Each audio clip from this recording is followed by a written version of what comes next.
Básicamente, entonces, ustedes podrían hacer lo siguiente. Voy a poner un poco aquí. Está, a ver si es que me sale.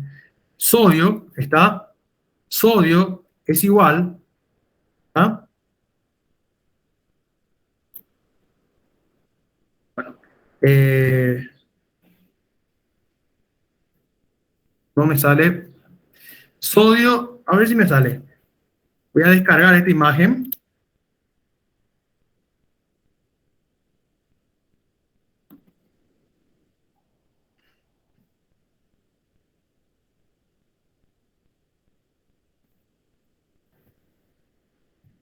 Fíjense, este es el principio de neutralidad. Me salió cualquier cosa. Ácido base. ¿Está?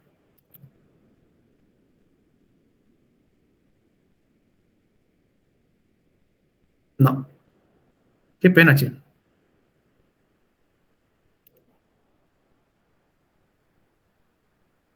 Bueno, vamos a escribir otro material. Fíjense, gente, voy a hacer aquí un ratito un pequeño cambio. Voy a agregarle aquí. ¿Qué es lo que quiero hacer aquí? Lo siguiente, vamos a ver. Usted tenía que sodio, o sea, la suma, pónganle usted entre corchetes, la suma de la concentración molar de sodio, que me sale mi es igual. Bueno, la suma, gente, de la concentración molar de sodio debería ser igual a ¿qué? Pregunto, por el principio de neutralidad, debería ser igual a la suma de cloruro, ¿verdad? Más la suma de HCO3 más His. ¿Ah? Todo esto son aniones. ¿Está? Vamos a poner aquí arriba. Suma de cationes es igual a, no tengo el signo, es igual. ¿Cómo hago para tener es igual aquí?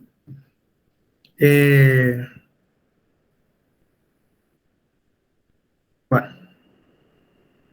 Suma de cationes, ¿alguien sabe cómo es? Es igual. Insertar aquí, no. Entonces, suma de cationes debería ser igual a suma de aniones. ¿Está? Este es el principio de neutralidad. Alguien puede copiar un signo es igual aquí en el chat. Necesito ese signo, es igual. Ah, perfecto. Ahí ya le jodimos a...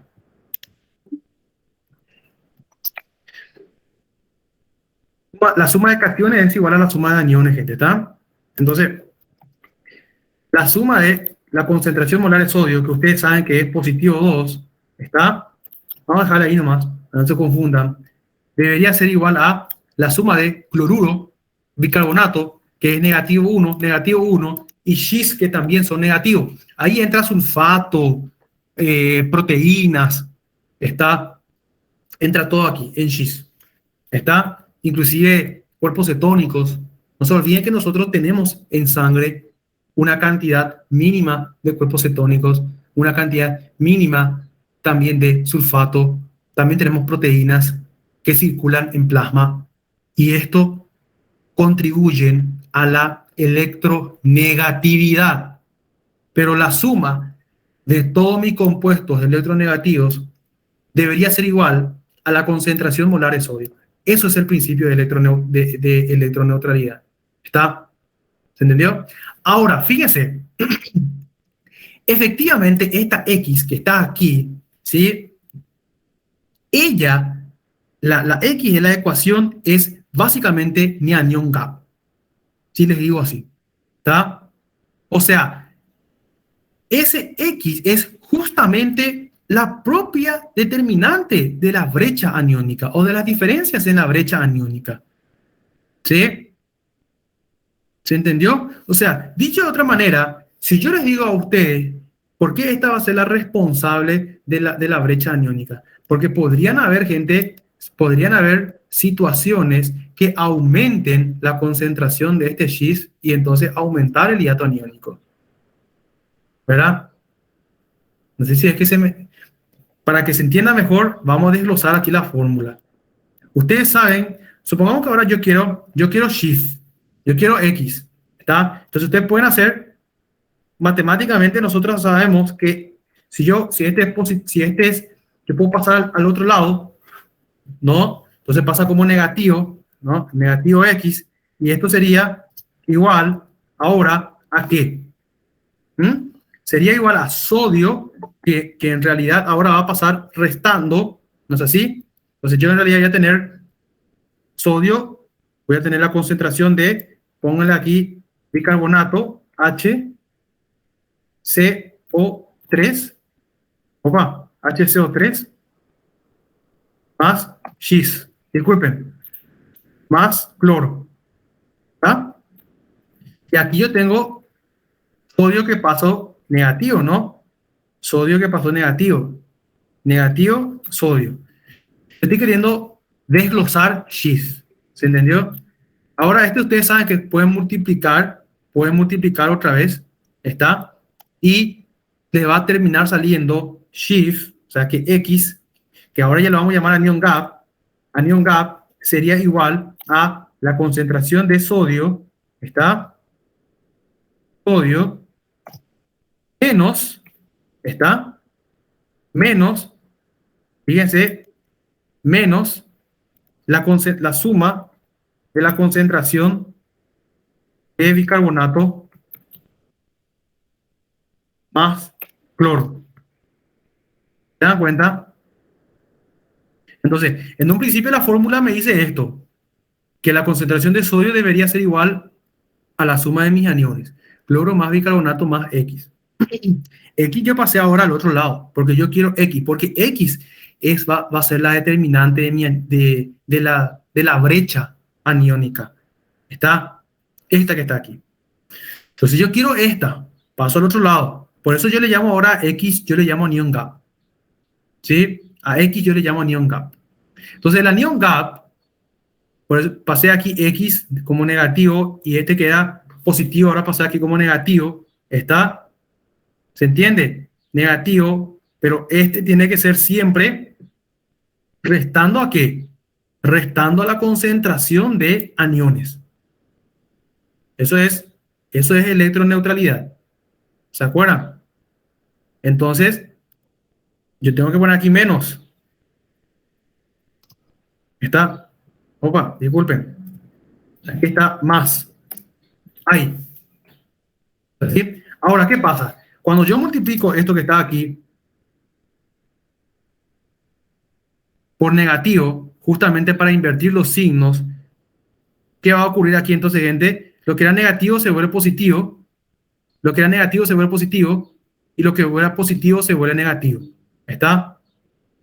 ¿Se recuerdan estas fórmulas matemáticas, gente? Está menos por menos, más, y menos por más, menos. No sé si se acuerdan de esto. Bueno, ¿qué tal vamos hasta aquí? O ya les mareé.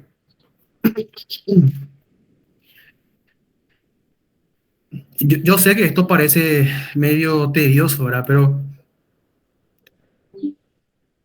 es relevante. Entonces aquí yo tengo, gente, esta es mi fórmula de anion gap. Finalmente esta es mi fórmula de anion gap. La concentración molar de sodio menos la concentración molar de la suma de bicarbonato con cloro. ¿Está? ¿Se dan cuenta? Esto debería ser entre 8 a 12 aproximadamente. ¿Está? ¿Cuánto suele ser la concentración de bicarbonato?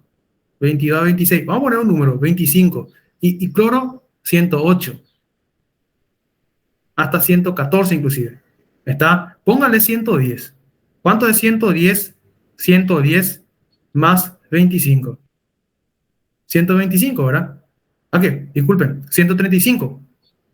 ¿No? 110 más 25, sí, 135. No soy muy bueno en matemática. ¿Está?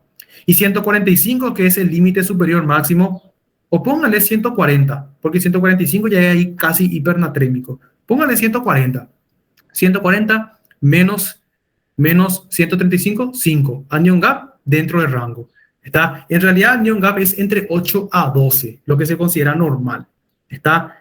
se considera normal. Pero por eso, obviamente, es muy difícil que tenga 110 de cloro. Generalmente la concentración de cloro es 108, 105, 103. Entonces, si ustedes hacen la suma, si hacen 105, mejor otra vez 105 más 25, ¿cuánto da ahí? 130. 130 menos 100, ponerle aquí 138 te va a dar 8. ¿Tá? Entonces, siempre el rango de anion gap va a oscilar entre 8 a 12. Algunas literaturas descienden inclusive a 7. ¿Tá? Eso es anion gap normal. ¿Está? Entonces, cuando nosotros, fíjense, por eso aquí abajo dice hiato aniónico normal. Hiato aniónico normal. ¿Se dan cuenta? ¿Qué es lo que está ocurriendo? Tenemos que entender esta fórmula para nosotros poder razonar lo que está ocurriendo a este nivel. Aquí, por ejemplo, va a haber un hiato aniónico aumentado. ¿Está? Y fíjense lo que va a continuación, lo que tenemos que tratar de ver. ¿Sí? Tratando de desglosar de esta fórmula. ¿Sí? Todos los ácidos, recuérdense que generalmente son sustancias que se separan en agua, en protón y hidrógeno. ¿Verdad? Ejemplo, ácido lactato. ¿Verdad? Cetoácidos. El ácido láctico. ¿Sí? Los cetoácidos se liberan, se liberan protón e hidrógeno en agua. ¿Sí? El problema aquí, gente, es que los protones e hidrógenos que se liberan cuando hay un exceso de ácido van a ser taponados por el bicarbonato. ¿No es así? Van a ser taponados por el bicarbonato, resultando en la caída del bicarbonato. Repito, gente. Imagínense que ustedes tienen una acidosis láctica. ¿Sí? Un exceso de lactato, de ácidos provenientes del ácido láctico. ¿Está? ¿Sí? Ahí hay que revisar un poquitito causa de acidosis láctica. ¿Sí? Un ejercicio físico extenuante te puede producir una acidosis láctica. ¿Está? Te puede producir una acidosis láctica. No sé si es que se entiende. Por ejemplo, la forma más frecuente que nosotros producimos acidosis láctica es cuando hacemos ejercicio físico. ¿Está? Pero cualquier enfermedad puede llegar a producirte acidosis láctica. ¿Sí? Sobre todo crisis hipotensivas. Que es una enfermedad, pero sin ir a una enfermedad, ejercicio intenso. De repente se le antoja hacer CrossFit brutalmente de lunes a viernes por la mañana, a la siesta se van a la academia y a la noche se van a trotar otra vez 10 kilómetros frente al lago de la República. De repente estamos exagerando bastante para entender. El ejercicio intenso muchas veces es una causa de acidosis láctica, convulsiones, gente, crisis convulsiva. Crisis convulsiva. Paciente, por ejemplo, epiléptico, hace una crisis convulsiva y después termina haciendo acidosis láctica. ¿Verdad? Convulsión, causa muy frecuente de acidosis láctica. ¿Está? Una acidosis láctica temporaria. Porque mientras vos tengas una funcionalidad renal intacta, esto enseguida se va a arreglar. ¿Sí? Pero de repente hipotensión arterial también puede producir acidosis láctica. ¿Por qué? Porque como está hipotenso, no le llega correctamente oxígeno a las células, ¿no? Así, no le llega sangre correctamente a las células, sangre oxigenada. Entonces, ¿qué hacen las células? Entran en un metabolismo anaeróbico a consecuencia de la hipotensión y terminan formando lactato. ¿Ustedes se acuerdan que en un metabolismo anaeróbico terminamos formando ácido láctico como recurso energético? Entonces, piensen ustedes, gente, cualquier situación de repente o sustancia que aumente la concentración de ácidos en sangre, como una acidosis láctica, o como el paciente cetoacidótico. ¿Está? Paciente cetoacidótico. Yo creo que la acidosis láctica es más rarito. ¿Por qué no nos vamos a un ejemplo más frecuente? Paciente con cetoacidosis diabética. ¿verdad? Exceso de cuerpo cetónico, también sustancias ácidas, cetoácidos, ¿verdad? Y algo muy similar al paciente que hace ayuno o inanición, ¿verdad? Grave, ya sea porque está de forma voluntaria la famosa dieta cetogénica mal realizado. Yo no estoy diciendo que la dieta cetogénica sea mala si uno sabe hacerlo. Yo particularmente no sé hacerlo y no creo lo que lo haga. No me gusta. Me gusta comer. Entonces, a lo que voy es lo siguiente. Si vos haces la dieta cetogénica, pero no lo haces como corresponde, de repente no investigaste bien en la internet o no consultaste con nutriología, con un nutricionista, con un profesional del área de la nutrición que te diga, vamos a hacer la dieta cetogénica, pero vamos a hacerlo así. ¿Mm? ¿Está? Porque se describe como una causa de acidosis metabólica. Entonces, hay exceso de cuerpos cetónicos también. ¿Está? Cetoácido. ¿Sí? O intoxicación con estos otros compuestos que también son liberadores de protón y hidrógeno. Entonces, fíjese, gente, cualquiera de estas situaciones va a terminar, decimos nosotros, aumentando el hiato aniónico. Ahora, la pregunta es, ¿cómo? Y vamos a entender, gente. Fíjense que la presencia de estos ácidos está, como nosotros somos 60% agua, gran parte agua, estos ácidos, la presencia de estos nuevos ácidos se disocian, ¿sí? En contacto con el agua. Se separan. ¿En qué se separan? En el caso de la acidosis láctica, en protón hidrógeno más lactato. ¿No es así? En el caso de los cetoácidos, en protón hidrógeno más cuerpos cetónicos. ¿Verdad? El problema es ese protón hidrógeno, gente. El problema es ese hidrogenión libre. Ese es el problema. El exceso de hidrogeniones producido porque estos se están disociando en agua, de por sí ya va a disminuir el pH. ¿Verdad? De por sí ya va a producir acidosis. El exceso de esos hidrógenos de por sí ya va a producir acidosis. Va a disminuir el pH debajo de 7,35. Pero ahora, la historia pues no termina ahí. ¿Verdad? La cosa pues no termina ahí. ¿Qué pasó? ¿Qué va a pasar después? Está ese mismo protón hidrógeno va a ser taponado por bicarbonato, gente. No se olviden del sistema tampón. Por eso nosotros habíamos repasado la clase anterior, sistema de amortiguamiento de primera, segunda y tercera línea. No fue a TOGA, porque tenemos que saber para razonar, gente, sobre la fisiopatología. O si no, vamos a terminar decorando nomás esto. Entonces, si yo recuerdo que el primer sistema tampón es el sistema mediado por bicarbonato, después estaba sulfato, estaban las proteínas, ¿se acuerdan? Pero aquí ya tengo el bicarbonato.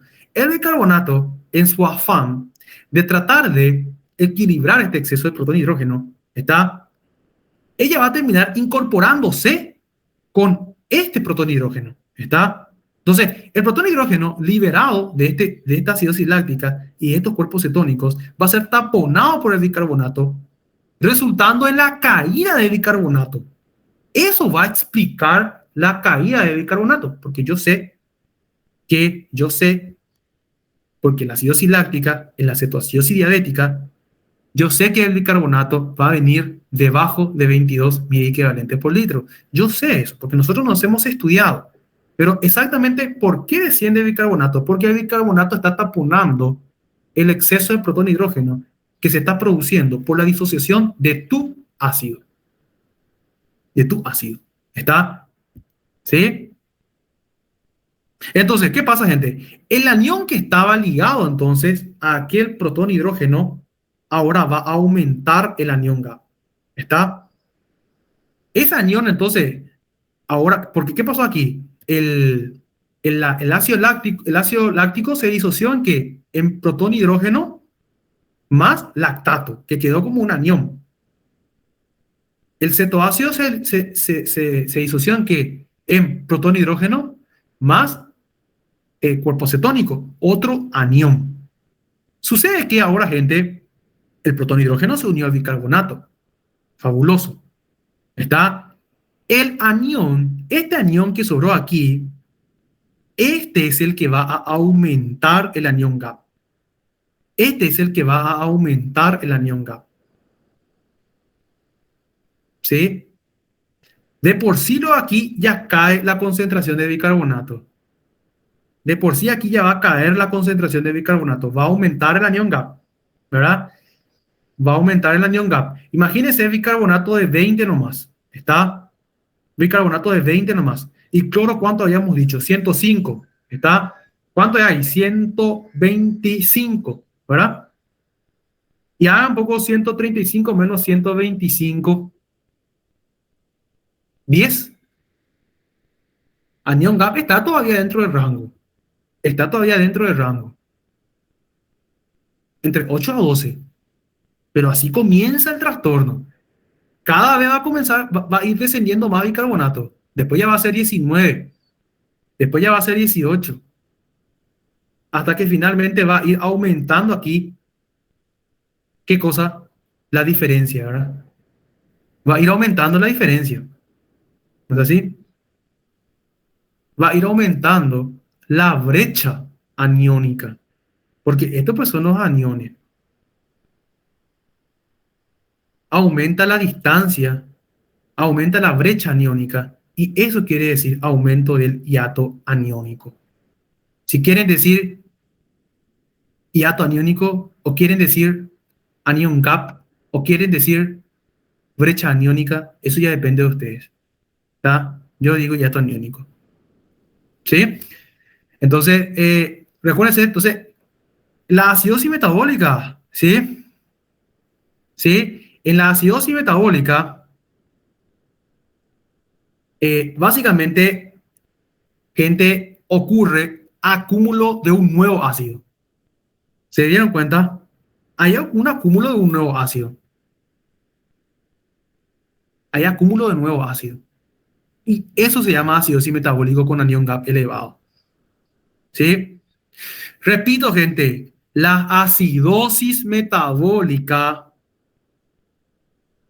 que ocurre con acúmulo de un nuevo ácido se llama acidosis metabólica con anión gap aumentado. Entonces yo le voy a poner aquí, acidosis metabólica está con acúmulo, está acúmulo, ¿sí?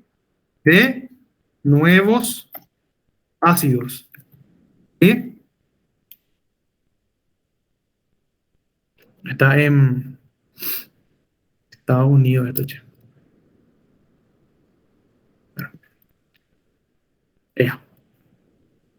Vamos a poner Paraguay.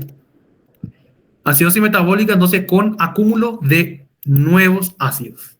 ¿Está? Se formó nuevos ácidos. No se olviden, el bicarbonato se sumó a tu protonhidrógeno, se formó ácido carbónico. Aquí también se formó ácido carbónico, porque se unió a tu protonhidrógeno de tu cetoácido. Se formó nuevo ácido. Ya, ¿tu primer ácido cuál era? El ácido láctico. Y aquí el ácido cetónico, el cetoácido. Y ahora tenés un nuevo ácido, ácido carbónico. Entonces, el acidosis metabólica con acúmulo de nuevo ácido se la llama también hiato aniónico aumentado. ¿Está? Hiato aniónico aumentado. ¿Está? ¿Y por qué aumentó el hiato aniónico? Justamente por culpa de este anión. ¿Está? El culpable es el anión. El culpable es el anión. ¿Sí? Fíjense que la diferencia aquí ya no, o sea, ya no va a ser entre 8 a 12. El anión gap aquí va aumentando. Va a ir aumentando este shift. Recuérdense que esto lo llamábamos como shift. ¿Y qué incluía shift, gente? ¿Qué incluía shift? Cuerpos cetónicos, sulfatos, proteínas, ácido láctico. Obviamente nosotros tenemos cantidad de ácido láctico corriendo por nuestras sangres ahora mismo. Mínimas cantidades, pero existen. ¿Está? no se dosa nomás en sangre así de forma cotidiana. Entonces aumentó Schiff, aumentó el anión gap, a la par que disminuyó el bicarbonato, que favorece el aumento del anión gap. Entonces esto puede ser producido también, gente, porque no se está, o sea, alteración de la eliminación, ¿sí? No se está eliminando protón y hidrógeno, está insuficiencia o disfunción renal. ¿Mm? Yo pregunto, gente, ¿se entendió esto?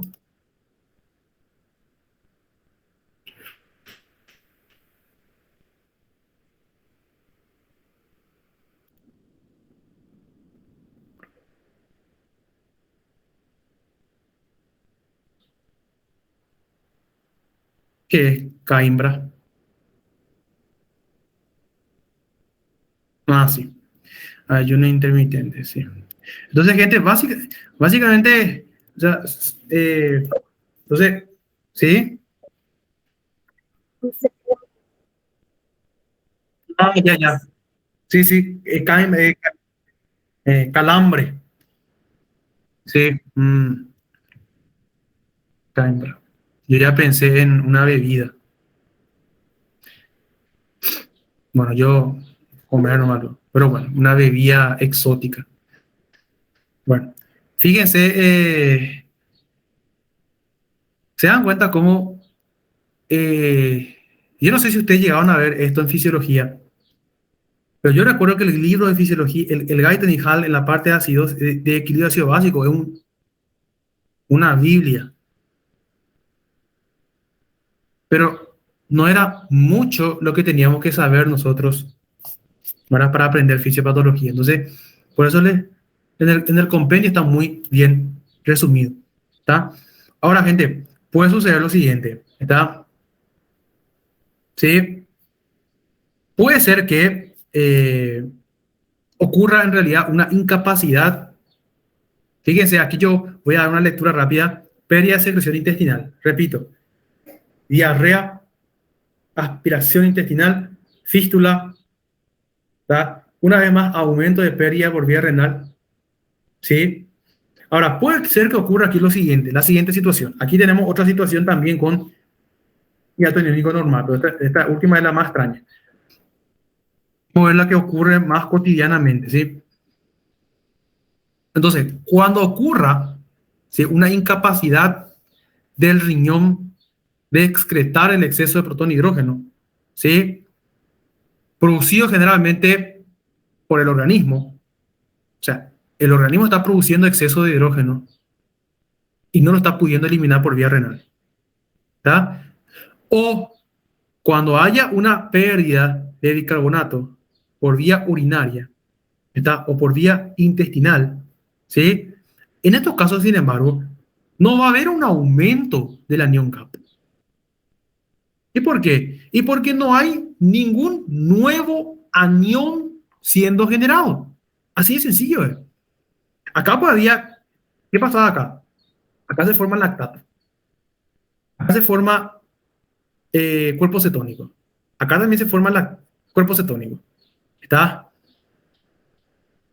La formación de estos nuevos aniones, la formación de estos nuevos aniones y la posterior acumulación de los nuevos ácidos que también están surgiendo a consecuencia de la conjugación de protón e hidrógeno con el bicarbonato elevan el anión K. Aquí, sin embargo, vos estás perdiendo nada más, ¿sí?, bicarbonato, ¿sí?, por la orina, de repente por algún fallo a nivel renal, ¿sí?, aumento de pérdida de bicarbonato por vía renal, obviamente tenés que tener un fallo a nivel tubular, acidosis tubular, o daños en la arquitectura del sistema tubular, ¿sí? Pero en ningún momento, gente, aquí se está formando ningún nuevo anión. ¿Está? ¿Se entiende? Entonces, eso, gente, explica el hecho de que el hiato aniónico se encuentre normal. La pregunta que ustedes tienen que hacerse de ahora en más para diferenciar acidosis metabólica con hiato aniónico aumentado o acidosis metabólica con hiato aniónico normal, pregúntense, ¿será que se está formando algún nuevo anión? Esa es la pregunta que se tienen que estar. Si se formó un nuevo anión, es con hiato aniónico aumentado. Categóricamente. Aumenta Schiff, aumenta la brecha aniónica. No se formó ningún nuevo, perfecto. Si no se formó ningún nuevo anión, no se modifica el hiato aniónico, continúa siendo normal. ¿Está? Entonces, básicamente, para mantener, gente, la electroneutralidad, recuérdense que se quiere mantener siempre la electroneutralidad. Eso es un principio fisiológico, el principio de la electroneutralidad. ¿Está? Para mantener la electroneutralidad va a ocurrir un aumento proporcional de cloro. ¿Está? A medida que va cayendo el bicarbonato, hay un aumento proporcional de cloro. ¿Sí? Entonces, recuerden, gente, el objetivo es mantener la electroneutralidad. Entonces, hay un aumento de cloro, porque el cloro es anión. Vos estás perdiendo bicarbonato. Vos estás perdiendo bicarbonato y bicarbonato es un anión. Entonces, ¿qué va a pasar? Se va a volver electropositivo. Se va a volver electropositivo tu líquido extracelular. No queremos eso. Queremos la electroneutralidad. Y para mantener esa electroneutralidad, y con nuestro cloro, nuestro anión, uno de nuestros principales aniones, el cloro, ¿verdad? Cloro es nuestro principal anión. No se olviden de eso. Cloro, bicarbonato, sulfato, fosfato. En ese orden son los principales aniones del líquido extracelular, ¿verdad? Entonces, si yo estoy perdiendo mi bicarbonato, que es un anión, lo estoy perdiendo por la orina, lo estoy perdiendo por el intestino, yo, de forma compensatoria, para mantener mi electroneutralidad, porque se está volviendo electropositivo mi líquido extracelular, voy a terminar aumentando el nivel de cloro en el líquido extracelular en la misma proporción en que yo voy perdiendo bicarbonato. ¿Está? Por eso ustedes se estarán preguntando, pero si vos perdés bicarbonato, ¿por qué no aumenta el anión gap? Me imagino que yo no sé si se hicieron esa pregunta, ¿verdad? Porque esas eran preguntas al menos. Yo lo que trato, gente, de hacer con ustedes es responder a preguntas que yo me hacía cuando yo comenzaba a estudiar esto en patología. Yo me preguntaba, pues si yo estoy perdiendo bicarbonato por orina, por las heces, ¿por qué no aumenta el anión gap? ¿Verdad? Tendría que aumentar. Matemáticamente tendría que aumentar. Pero hay un concepto que en el propio Guyton se describe. ¿Está? No podés ser electropositivo. ¿Está? Se va a mantener, y la forma de mantener la electroneutralidad es aumentando cloro. Se compensa. Entonces la electroneutralidad se compensa el déficit de anión. No hay aumento del anión gap. Sin mencionar que no hubo formación de ningún nuevo ácido. De ningún nuevo anión. ¿Está? Entonces, se mantiene el hiato aniónico normal aquí, gente. ¿Por qué? ¿Por qué se mantiene el hiato aniónico normal? Porque para mantener la ley de la neutralidad, de forma proporcional a la cual yo voy perdiendo bicarbonato, ya sea por vía intestinal o por vía renal, yo voy aumentando cloro en líquido extracelular. Entonces se mantiene el anión gap dentro del rango. ¿Se entendió? Por eso esta también, fíjense, si aumento los niveles de cloruro, ¿está? También podemos va a continuar con hiato aniónico normal. Por eso aquí arriba, gente, yo les pongo acidosis metabólica con acúmulo de nuevos ácidos, ¿está? Y esta acidosis metabólica, ¿está? ¿Sí? Fíjense, en ambas situaciones, yo tengo pérdida de bicarbonato, aumento de pérdida de bicarbonato. Gente, aquí yo tengo pérdida de bicarbonato. La pregunta es, ¿por dónde va a estar perdiendo bicarbonato? ¿Lo está perdiendo por el intestino o lo está perdiendo por vía renal? Perder bicarbonato, ¿está? Pero recordemos que acidosis metabólica, ¿está? En este caso sería hiperclorémica, ¿está? Acidosis metabólica, pónganle aquí hiperclorémica, ¿está? Esta es la famosa acidosis metabólica hiperclorémica. ¿Está? ¿Por qué? Porque yo tengo una hipercloremia compensatoria. ¿Sí? Recuérdense, gente, ¿cuánto era el nivel de cloro normal en circulación en sangre? ¿Quién recuerda? ¿Mm? ¿Cuánto era el nivel de cloro normal que nosotros habíamos llegado a un acuerdo inclusive en clase? Ah, disculpe, nosotros no vimos cloro, eh, en- no vimos cloro. Pero bueno, yo les comento que generalmente el cloro oscila entre los 100 a 110 aproximadamente mil equivalentes por litro. ¿Está? Un número promedio suele ser 108. ¿Está? 108. ¿Sí? Pero ustedes pueden recordar el número, el rango. Yo les recomiendo recordar el rango. ¿Está?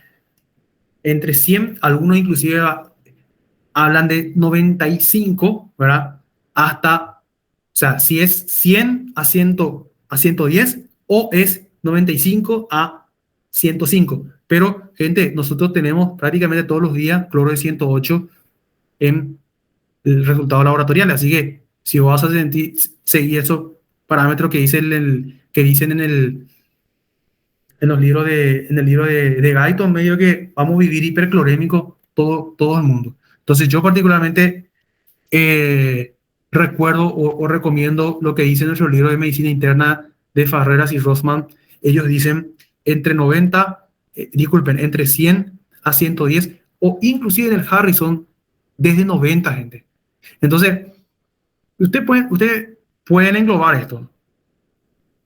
Según las literaturas, el mínimo límite inferior es 90, máximo 110. ¿Está?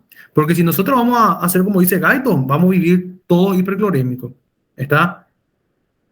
Hiperclorémico o, ¿verdad? Porque para Guyton hasta 105 nomás es normal, si mal no recuerdo. Aumentan hasta 110. Entonces, fíjense, gente, estos sujetos están con una acidosis metabólica hiperclorémica. Cloro 115, 120. ¿Está? Pero ya, yo sé que ya entendemos, dejamos bien claro por qué la hipercloremia. ¿Está? La hipercloremia es con la intención de tratar de compensar justamente la pérdida de bicarbonato. Acidosis metabólica hiperclorémica compensatoria. ¿Sí? Que son estos los que están aquí. ¿Compensatoria para qué? Para mantener el hiato aniónico normal, porque estamos perdiendo bicarbonato. ¿Sí? ¿Se entendió esto, gente? Sí, ¿verdad? Perfecto. Avanzamos entonces.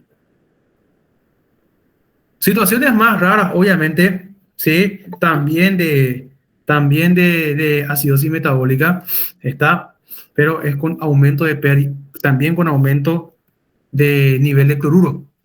Está, ya sea por reabsorción excesiva de cloro en los riñones, infusión de cloro, de cloruro de sodio, está, infusiones muy importantes de cloruro de sodio, suero fisiológico. Disculpen, suero fisiológico, pero no al 0,9%. Suero fisiológico al 3%, 5%, 10% inclusive. ¿Está? De repente la compañera se confundió. Uno escribe en su indicación médica suero fisiológico al 0,9% y de repente ya se confundió el embalaje y le está pasando al paciente al 5%. Entonces terminan haciendo una acidosis metabólica. Está una vez más hiperclorémica, pero con hiato aniónico normal. ¿Está? Tratamiento con cloruro de amonio.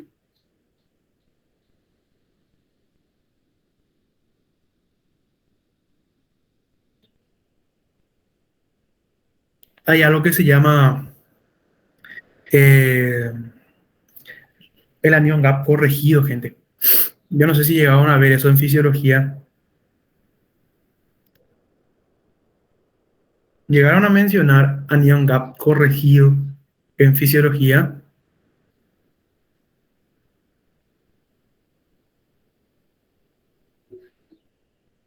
¿Sí o no? No. Vamos a ver entonces, gente.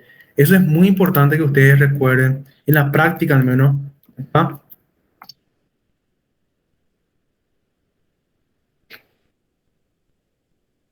En la práctica, ¿está? Porque le va a pasar, le va a pasar.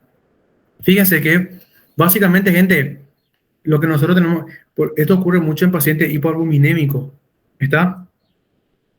Recordemos que, no sé, señor, medio pushado este horario, che. Fíjense que en la práctica clínica al menos, ¿está? No, no les voy a preguntar, no está en el material,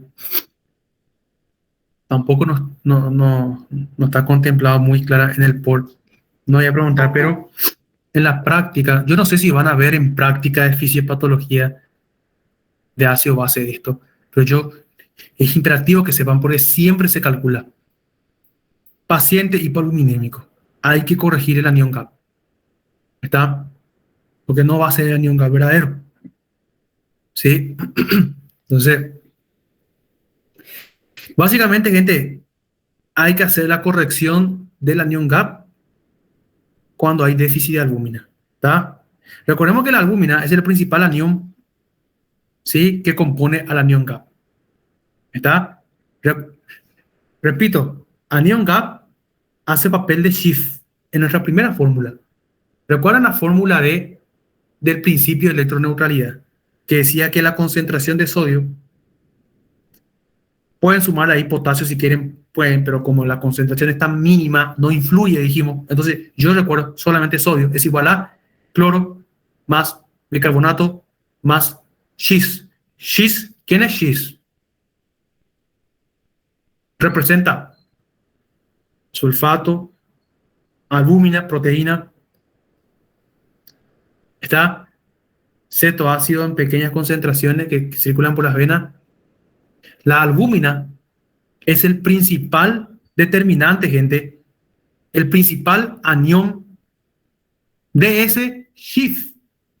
Está que nosotros lo pasamos a llamar anion gap para que se entienda, porque no se le llama pues ya acidosis metabólica con Schiff aumentado, no, se le llama hiato aniónico, ¿está? Anion gap, ¿sí? Bueno, entonces, fíjense, obviamente si el sujeto está hipoalbuminémico, va a tener una falsa anomalía del anion gap. Entonces, si es así, en situaciones de hipoalbuminemia, entiéndase hipoalbuminemia, albumina por debajo de 3.5, ¿tá? 3.55 suele ser normal mi nivel de albúmina en sangre. Recuérdense de potasio, ¿está? Igual, el número, no la unidad de medida. Albúmina de miligramos por decilitro, ¿está? Entonces, potasio, por ejemplo, vos tenés potasio de 3. Disculpen, albúmina de 3. Albúmina de 3. Tenés que corregir tu anión gap, ¿está? Tenés que corregir tu anión gap. ¿Sí? Fíjese, vamos a ver un ejemplo práctico aquí que nos da este slide. La fórmula te dice, el anión gap corregido es igual al anión gap calculado, el que vos calculaste, más la constante que es 2,5 por, aquí un puntito que es por, entre paréntesis, la albúmina normal, que en realidad se considera 4.5, que es lo que nosotros queremos, el promedio, no le vas a poner 3,5, ¿verdad? El piso de tu albúmina. Ponerle tu albúmina que vos te gustaría que tengas de ese paciente. La albúmina normal, 4,5, está menos la albúmina medida en sangre de ese paciente.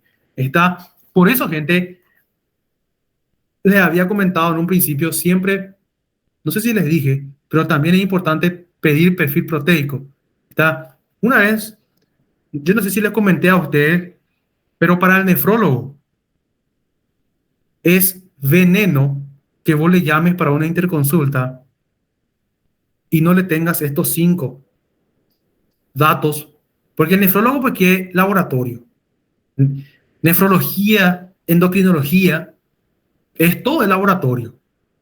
Muy poco de imágenes, muy poco es tomografía, ecografía, resonancia, eso demás está neuro, cardio, gastrointestinal. Acá es laboratorio. Y si yo quiero, o sea, si yo le estoy pidiendo a un nefrólogo venir a ver al paciente, es de por sí porque es un caso particular. Porque si fuera un caso general, yo creo que ustedes lo solucionarían, ¿verdad? Si yo está pidiendo, pero ¿cómo le vamos a llamar al colega si vos no le das las herramientas para trabajar? Y siempre el colega te va a preguntar, ¿tenés este? ¿No tenés? Bueno, cuando tenga, avísame. Pedile a tu paciente. Y cuando tenga, vamos a ver. Es muy relativo. Obviamente puede ser que no sea necesaria una gasometría arterial en ese contexto del paciente. Puede ser. Es un paciente de repente con alguna injuria renal crónica, ¿sí? Y esa es su enfermedad de base. Entonces no vamos a necesitar una gasometría arterial. Esto es muy relativo. Tampoco no es una regla, no es ciencia exacta. Pero generalmente el nefrólogo siempre nos exige tratar de actualizar para el momento en que él venga a verlo, sobre todo si hay anomalías ácido-básicas y de medio interno, de equilibrio electrolítico, gasometría arterial, electrolito, electrolito y gasometría arterial sí o sí, porque vas a necesitar no solo perfil renal, electrolito y gasometría arterial sí o sí, porque vas a necesitar para calcular anion gap y para calcular también osmolaridad plasmática. Perfil renal vos tenés urea, vos necesitas urea, creatinina está ahí, pero urea es lo que vos necesitas para calcular osmolaridad. Y aparte te va a pedir probablemente también orina, sobre todo si es que quiere descartar cuerpo cetónico en orina, ¿verdad? O de repente cetonemia, ¿verdad? Porque muchas veces no hay cetonuria, pero hay cetonemia. Y perfil proteico, porque no podemos, sobre todo en un paciente que está internado, que tienden a desnutrirse, y la desnutrición es una causa de hipoproteinemia. Entonces no podemos nosotros equivocarnos en el cálculo de anion gap. Si tu proteína está 3, o aquí, fíjense, el ejemplo dice 1,5, vamos a hacer el cálculo. Bueno, vos tuviste tu resultado de la proteína 1,5, gente, ese anion gap que vos calculaste no sirve. Supongamos que vos calculaste el anion gap. Yo ya sé que ustedes saben la fórmula de anion gap. Memorícense la fórmula de anion gap, gente, porque es una herramienta de trabajo. Está, repito, básicamente yo necesito dos laboratorios, electrolito y gasometría arterial. Porque lo que yo necesito es sumar cloro con bicarbonato y ese restarle a mi concentración de sodio. Ahí yo ya tengo ya anion gap. Pero si vos tenés proteína albúmina menor a 3,5, ese anion gap vos tenés que corregir. Vas a hacer tu anion gap calculado, que supongamos que te salió 14, va a ser más, fíjate, 4 menos, que es lo que a vos te gustaría tener. 4 se suele tomar también como 4,5, no importa, gente, 4, 4,5, da igual porque es albúmina normal. Yo particularmente uso 4,5, yo sé que usa 4, igual, menos 1,5, ¿cuánto le sale aquí? 3,5, ¿verdad? 3,5. Y 3,5, no, 2,5, gente, ¿verdad? 2,5, 2,5, 3, 4, sí, 2,5. Fíjense cómo estoy mal en matemática. Bueno, hace tiempo que no uso el área cerebral de matemáticas. Entonces, esto por 2,5, está por 2,5, ¿sí? No sé cuánto saldría. ¿Cuánto saldría esto, gente? ¿Cuánto es 4 menos 1,5? Y este 2,5 por 2,5 otra vez. ¿Cuánto es? ¿Quién me calcula? Bueno, y este háganle más 14. ¿Sí? Acá nos dice que es 20. No sé cuánto es esto, pero sí sé que más 14 dará 20. ¿Está? Eso sí sabemos, porque acá tenemos el resultado. Entonces se dan cuenta que el anion gap corregido en realidad es 20, no es 14. Vos calculaste 14, pero tu anion gap en realidad es 20, porque el anion gap es normal hasta 12. El anion gap es normal hasta 12, ¿verdad?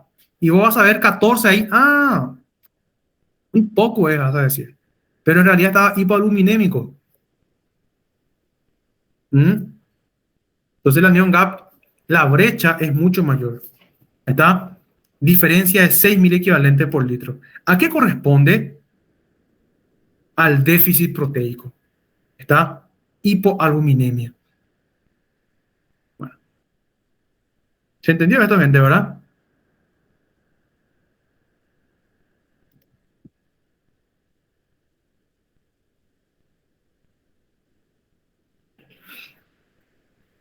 Continuamos entonces.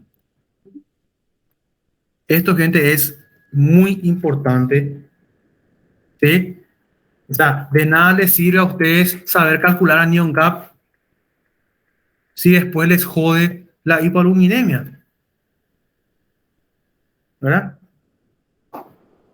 Eso desde el punto de vista práctico.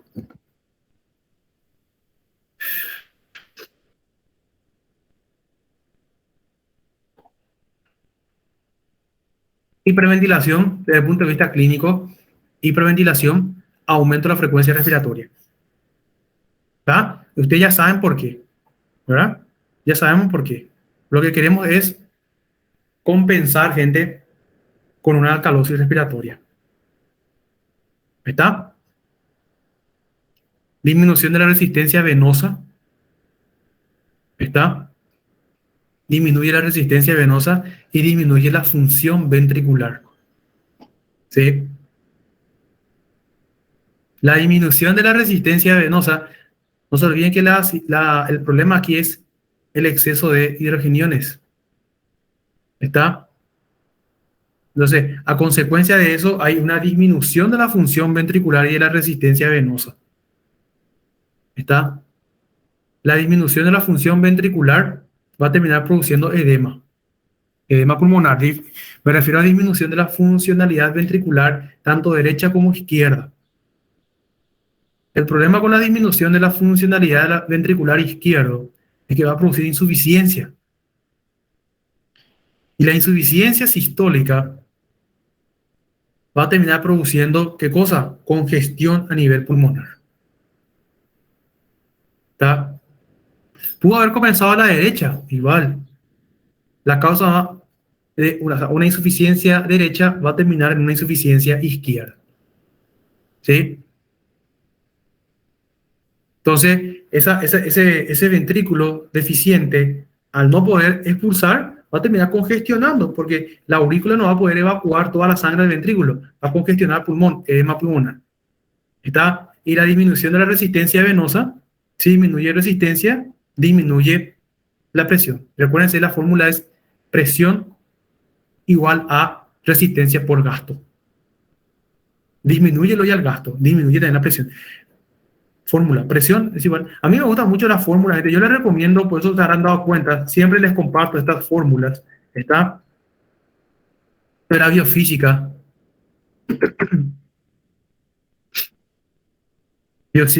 particularmente biofísica y fisiología como áreas básicas son muy importantes para entender estos detalles. Entonces, la disminución de la resistencia va a explicar la hipotensión de la hipoxia tisular. ¿Está?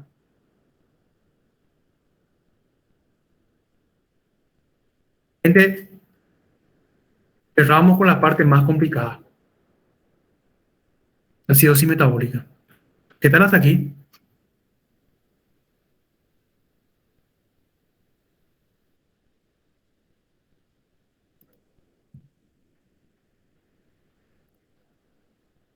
Bien, ¿verdad?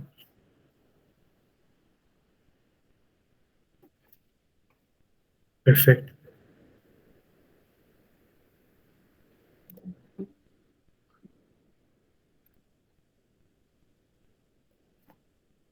Continuamos entonces ahora, alcalosis metabólica. ¿Está? Totalmente lo opuesto a lo que estábamos mencionando.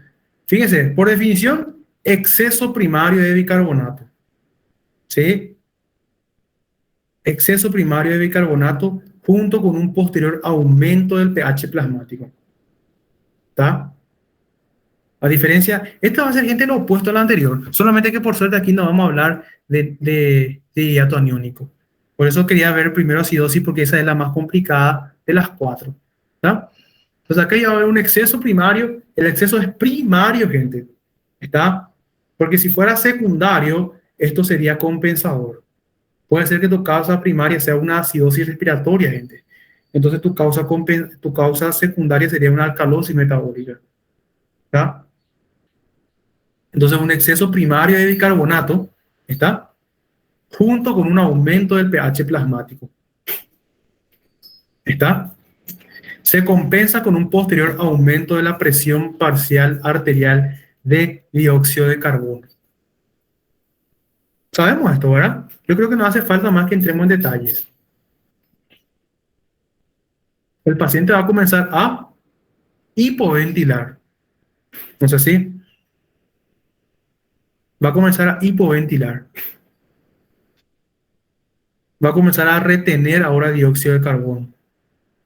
De forma secundaria, reteniendo el dióxido de carbono, va a tratar de disminuir el pH.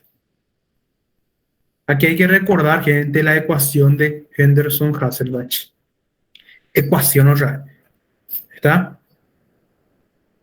Ecuación otra. Yo particularmente recomiendo muchísimo las ecuaciones porque nos ayudan a entender, gente, los eventos fisiopatológicos. ¿Está? Aumenta entonces la presión de dióxido de carbono, disminuye el pH. ¿Está? Bueno.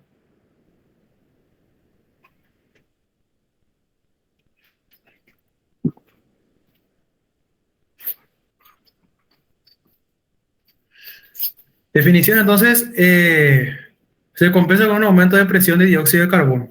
¿Está? La causa más frecuente de alteración del equilibrio ácido básico. Por suerte es la más fácil. ¿Está? La causa más frecuente de desequilibrio ácido básico es una alcalosis metabólica. ¿Mm?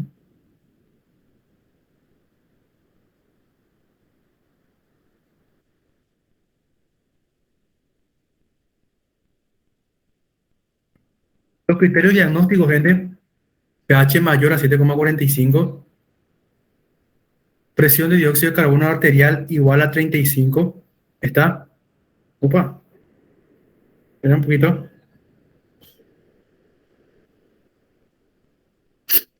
Este es como primario. ¿Está? Arterial igual a 35 y bicarbonato mayor a 29. Se retiene, gente, se retiene nuestro bicarbonato. ¿Está? En principio, el pH se encuentra igual a 35, pero no se olviden que de forma compensatoria va a estar aumentando la presión de dióxido de carbono.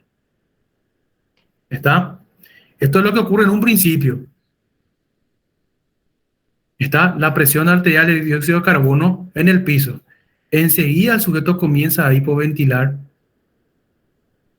para aumentar la concentración de este ion, de este gas.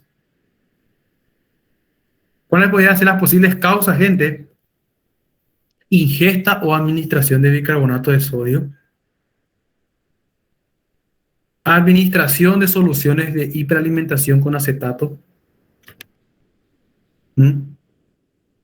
O administración de soluciones parenterales con lactato. ¿Está? Administración de transfusiones de sangre con citrato. ¿Está? Obviamente la transfusión de sangre, si tiene citrato, nosotros sabemos que es para evitar la coagulación. ¿Está? Citrato pues se fija a calcio, ¿verdad? Entonces fijándose con calcio, evita la coagulación de la sangre. Pero transfusiones sanguíneas muy importantes pueden terminar produciendo alcalosis metabólica. ¿Está? Pero no es una preocupación muy importante desde el punto de vista clínico, porque es muy fácilmente de corregir. ¿Está? Pérdida de una excesiva cantidad de hidrógeno vómito de contenido gástrico, aspiración gástrica, ¿está? Hipopotasemia también. No comentamos la hiperpotasemia como una causa de acidosis, acidosis metabólica. ¿Mm? Habíamos estudiado, mencionamos ya arriba acidosis metabólica, pero no comentamos la hiperpotasemia, ¿tá? Como una causa secundaria en realidad. ¿Por qué no comentamos? Porque allá arriba es causa primaria. Más causa, aumento de la retención de bicarbonato, ¿sí? Aumento de la retención, aquí repetí sin querer, aumento de la retención de bicarbonato, gente. Pérdida de cloruro con retención de bicarbonato y pérdida de líquidos corporales o diuréticos. ¿Va?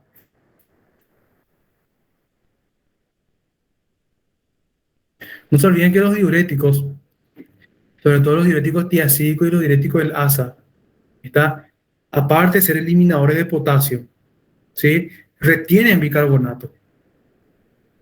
¿Está? Cualquier situación que termine aumentando el nivel de bicarbonato en sangre va a predisponer al estado alcalótico. La deshidratación también, gente. La deshidratación es otra causa bastante importante. Muchas veces, con tan solo hacerle una carga a estos sujetos, 500 cc, 800 cc, ya mejoran esta alcalosis. La primera conducta que se suele realizar. Se diluye el líquido extracelular.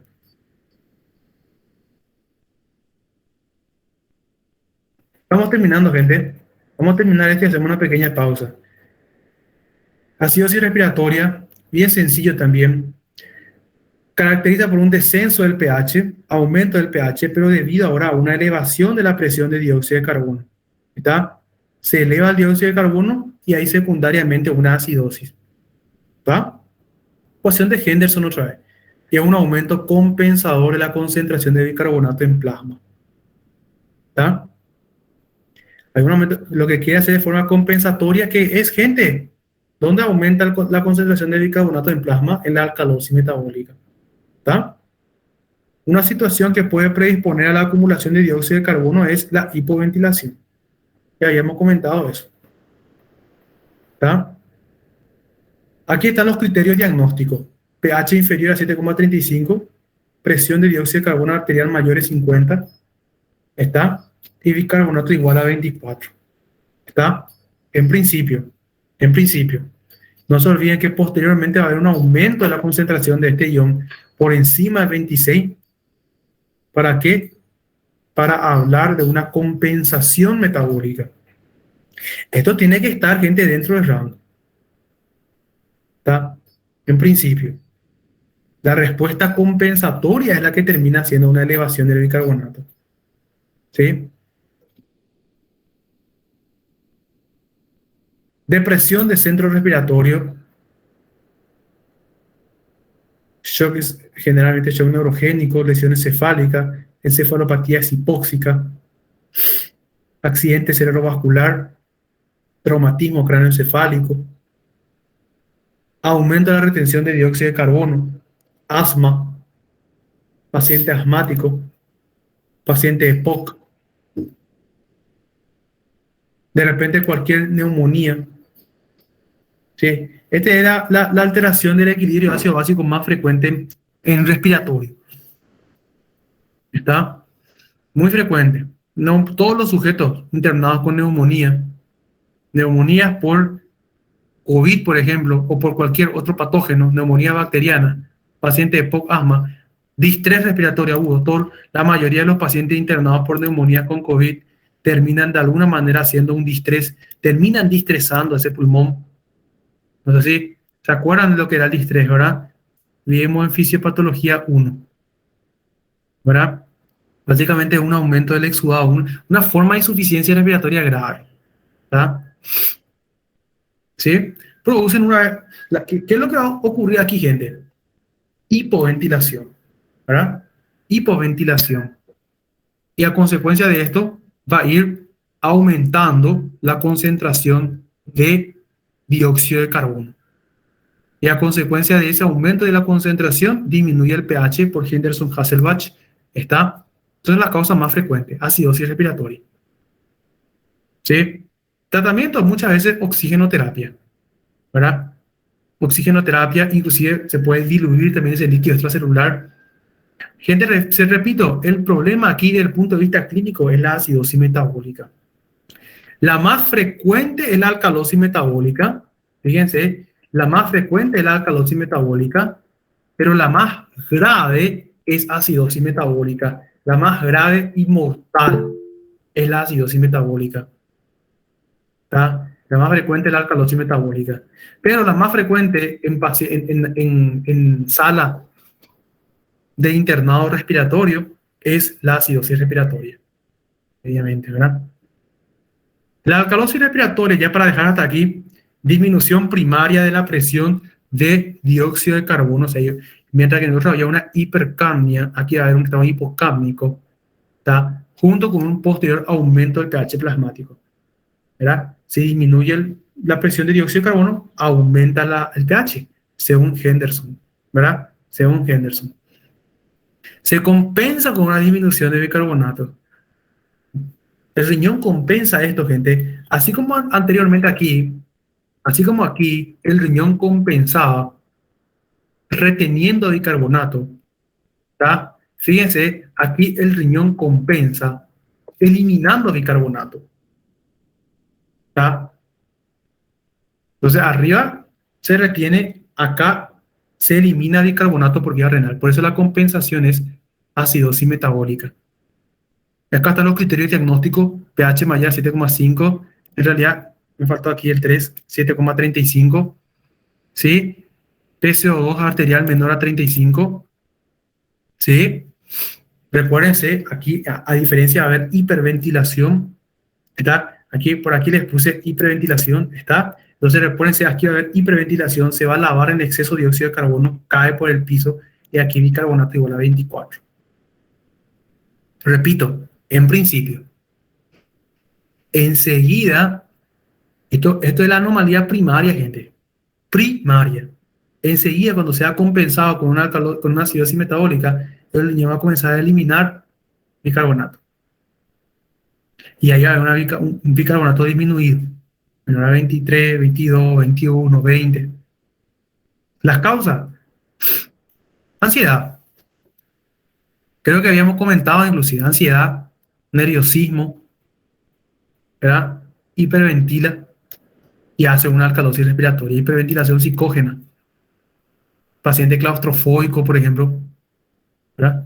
Psiquiátricos comienzan a hiperventilar y hacen alcalosis respiratoria, ¿no? Hipoxia y estimulación refleja. Neuropatía con estimulación, bueno, este es un caso más particular, ¿sí? Neumopatía con estimulación refleja la ventilación. Estimulación del centro respiratorio, nivel elevado de amonio, toxicidad con salicilato, encefalitis o meningoencefalitis, fiebre y intubación. Lo que habíamos dicho. ¿Se acuerdan?